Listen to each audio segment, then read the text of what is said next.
студиото е доктор инженер Росен Цветков. Добър ден, добре дошли, инженер Цветков. Добър ден, господин Колев, много ми е приятно и на мен.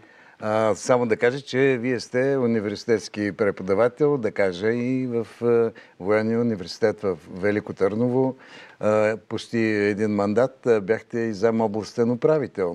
Цял мандат. Да, последният от тези цели мандати. Да, на област Габрово.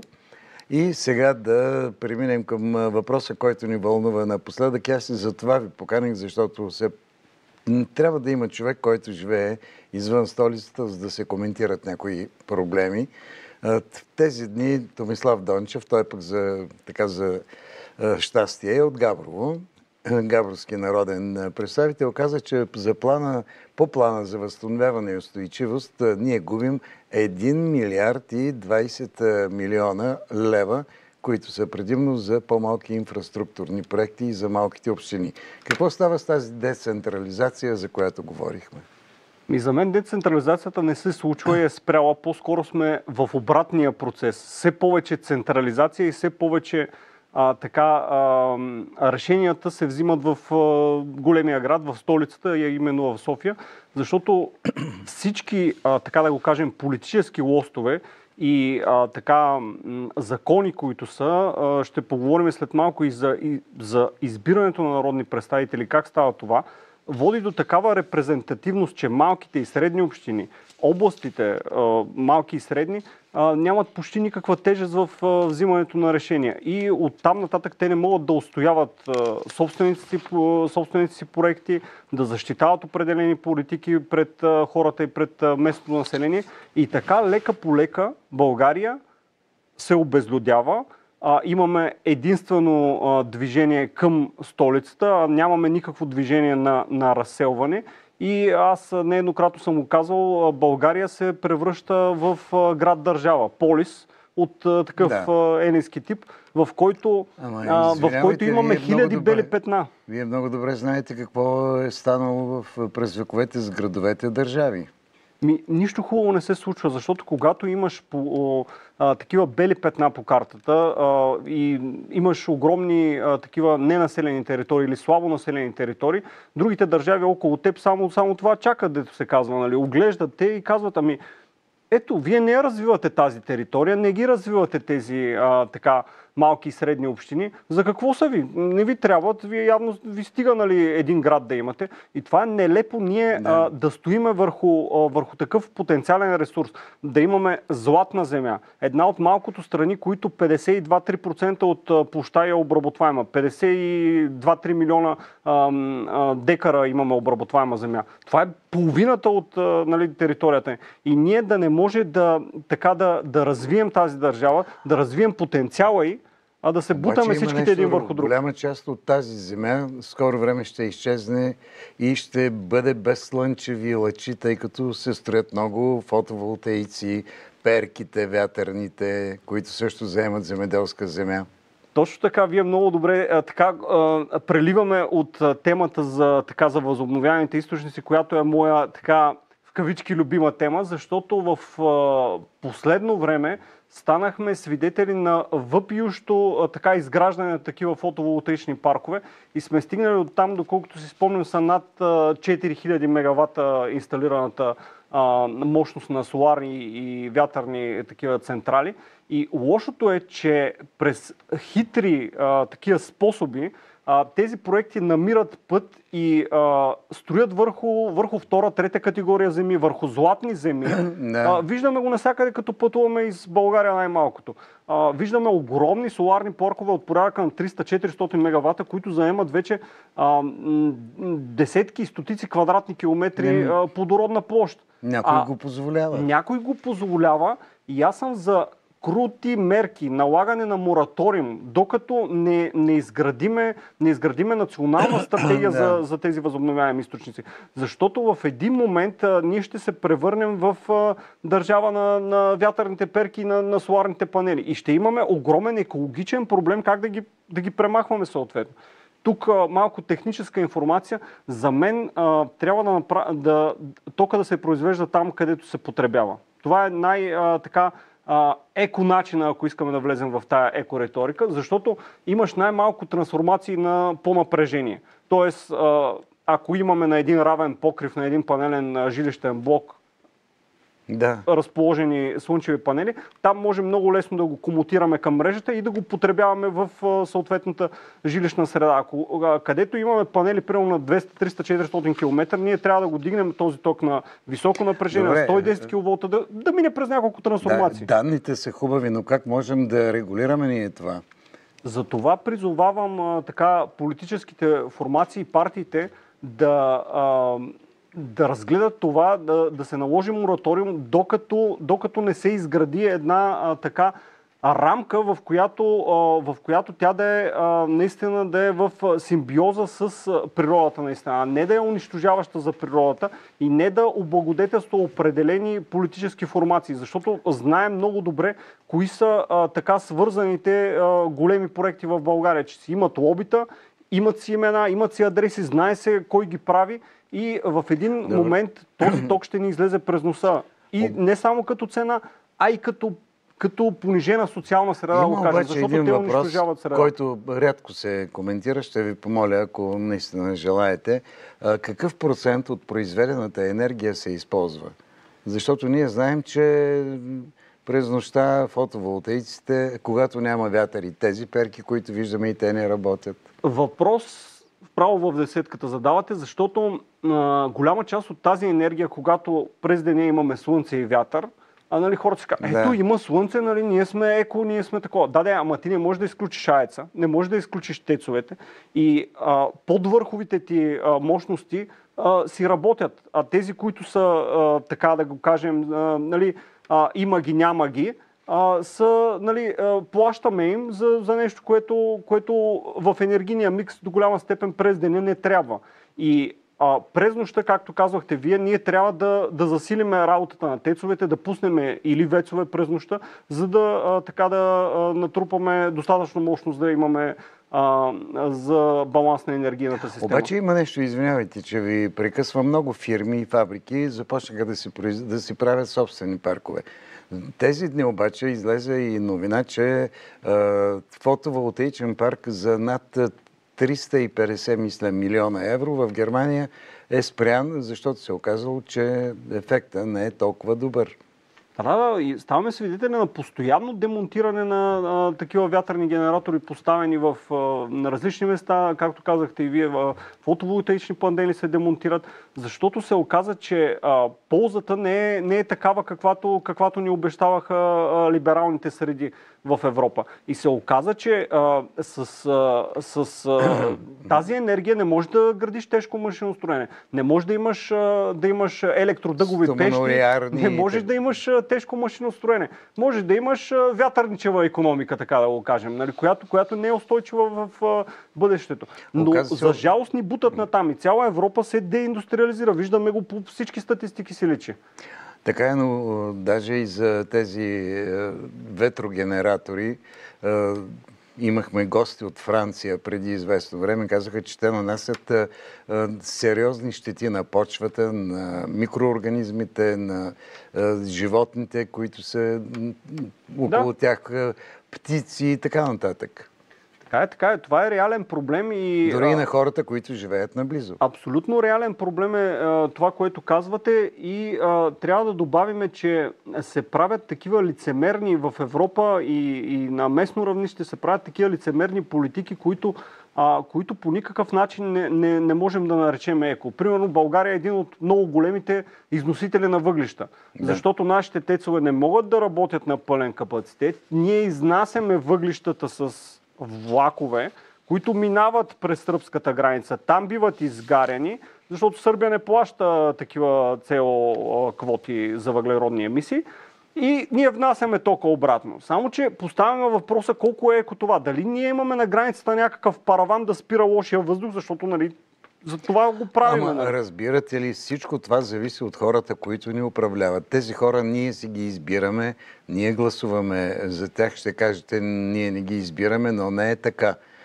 Има и нещо друго. Сега не може, това е мое лично такова обяснение. Един човек, който живее в едно населено място и да отиде на другия край на България да се кандидатира за народен представител. Той не познава проблемите на този регион. Точно така. Това е въпиющ проблем в нашата избирателна система.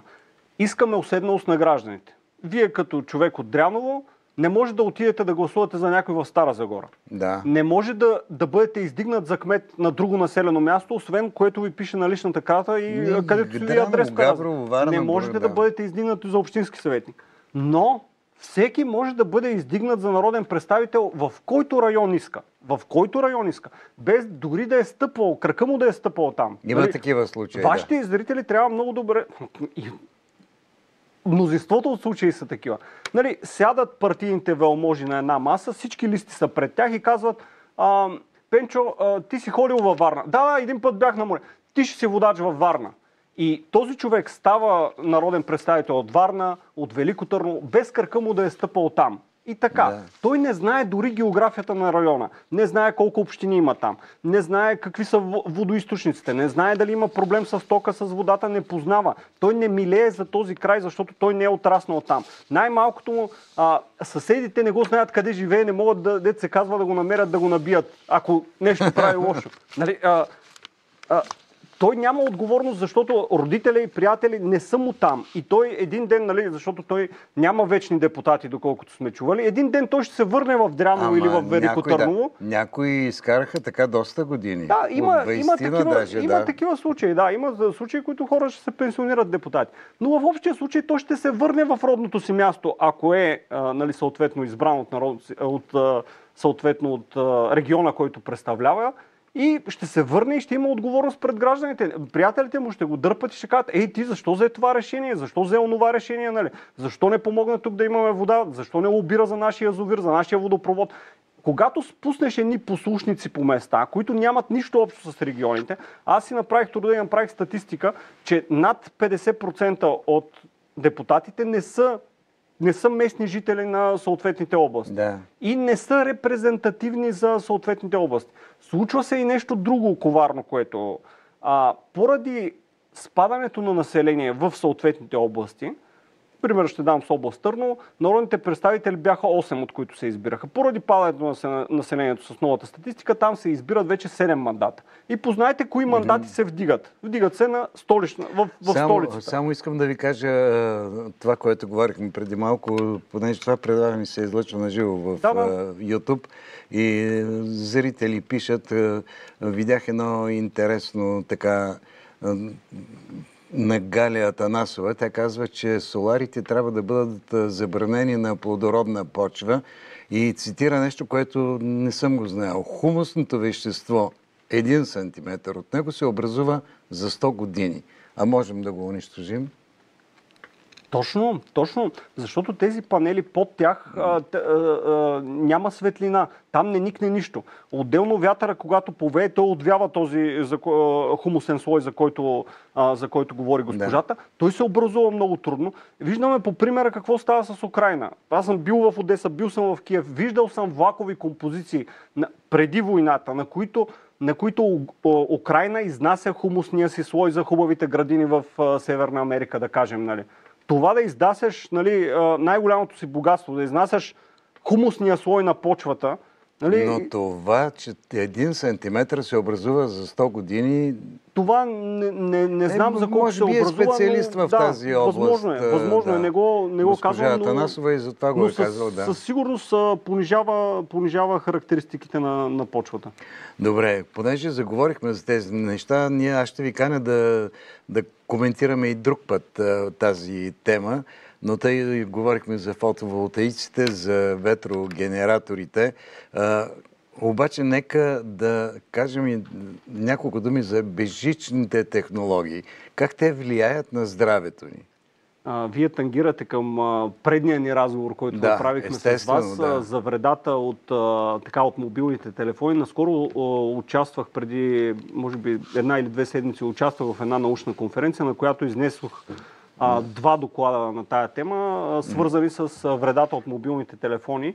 И така, подготвяйки се за тези публикации... Аз само искам да ви прекъсна. Зададох го във връзка с това, тези ветрогенератори създават ли нещо подобно? Създават магнитно поле около тях, но нали, ние сме съответно на по-далечно разстояние. Разбира се, всеки знае, че до такива електропроводи не е хубаво да си купува жилище и трябва да е съответно на по-голямо отстояние. За жалост в българските закони са много малко тези.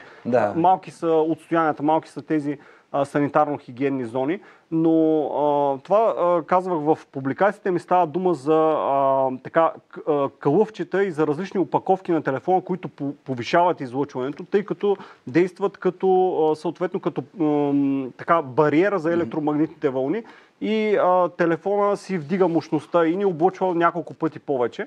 И разяснявам за някои видове такива кълъвчета, които ползваме в ежедневието си, които не бива да ползваме. Според мен е най-добре да ползваме този силиконовия, който е радиопрозрачен и радиовълните преминават безпрепятствено. Защо ни препоръчвате така популярните? Които са то няма как да кажем популярни, които имат някакви метални пластини, които имат някакви алуминиеви елементи, които са с някакви такива маниста и различни алуминиеви. Има изследвания, които категорично доказват, че повишават специфичната плътност на мощността или на английския Specific Absorption Rate, SAR, такъв индекс, който всеки телефон има, го повишават. Нали? Има достатъчно такива изследвания направени и това са си факт. И хората вече могат да си преценят на какво разстояние. Според мен трябва да е минимум на около 1 метър телефона от тях, когато спят, да нямат Wi-Fi рутери в стаите, където обитават, които спят. Wi-Fi рутера, ако може да е разположен в коридора, в средата на жилището, което обитават. И такива практични съвети. Bluetooth устройствата, мишки, клавиатури... Да, също влияят, но са с доста по-малка мощност. Нали? Доста по-малка, от порядъка на пъти по-малка. Да.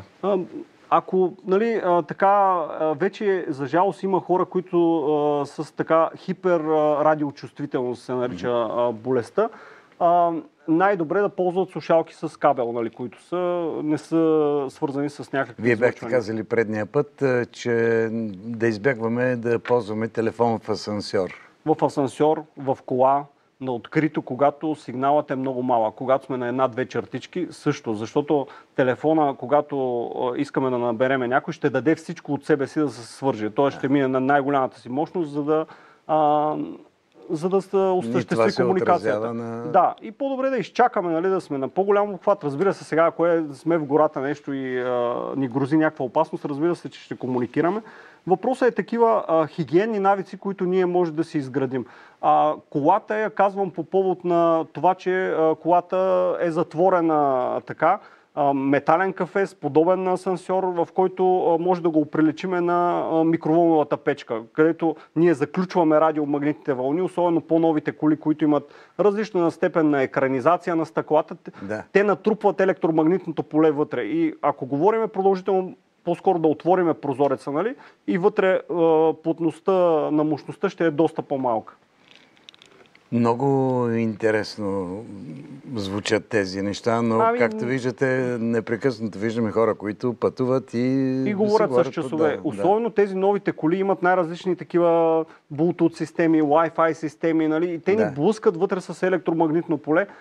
Хората, ако се интересуват, има различни уреди на пазара, които не са скъпи, от порядъка на 100 лева, с които могат да измерят магнитно поле и измерват и електрично поле. Имаше и нещо друго, което прочетох съвсем наскоро. Не знам дали е вярно, че продължителното говорене по телефона, мобилният телефон, предизвиква някой вид тумори на мозъка, на главата. Не предизвиква, това си е, показва го това, че радиомагнитните вълни са класифицирани от Световната здравна организация. Нашите зрители могат да влезат в Уикипедия, има страница 2B група канцерогени. И там радиомагнитните вълни стоят до живака и до оловото. Ека да си представим, щом са в една група с тези елементи, всеки може да си направи извода.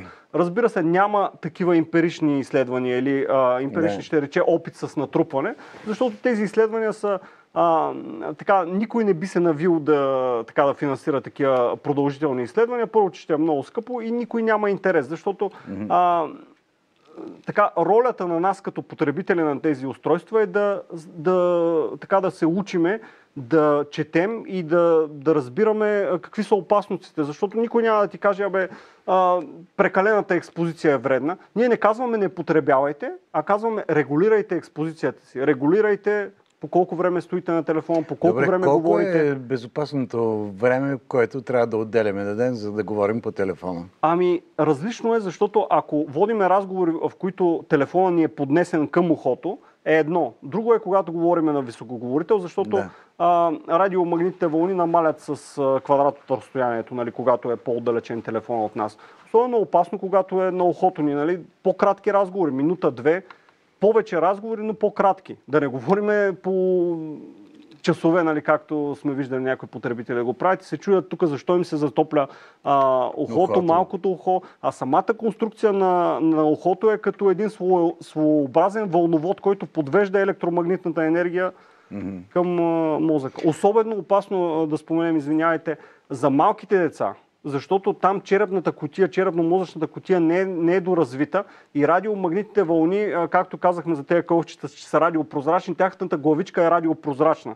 И те минават безпрепятствено и много по-се поглъщат от малките деца. До 7 години не би трябвало да се позволява употребата на мобилен телефон от деца. Това говорим обаче не се случва. Няма как да се случи, защото живеем в тази ера, в която скоро населението няма да може да оцелее без чип имплантиран с изкуствен интелект. Имаше едно такова изследване, че това новото поколение Y, което е в момента на 1 годинка до 5 години, то няма да... Вижте, живота става все по-лесен и хората забравят за някакви елементарни неща как се случват. Добре, кой ще ни храни тогава? Нямам представа какво ще стане.